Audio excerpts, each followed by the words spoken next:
రాముడు వరాలు కోర్కెలు తీర్చే దేవుడు కాదు, మనిషి బ్రతికి ఎలా ఉండాలో నేర్పించే నిలువెత్తు నిదర్శనం రాముడు.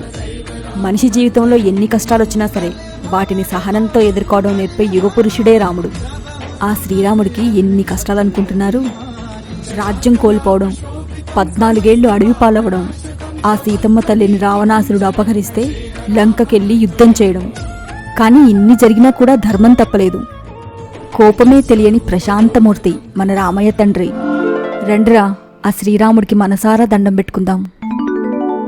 మాక్కూడా నీ అంత సహనమివ్వు, నీ అంత ప్రేమ స్వభావం ఇవ్వు, ప్రతి ఒక్క కష్టంతో పోరాడే శక్తినివ్వు తండ్రి.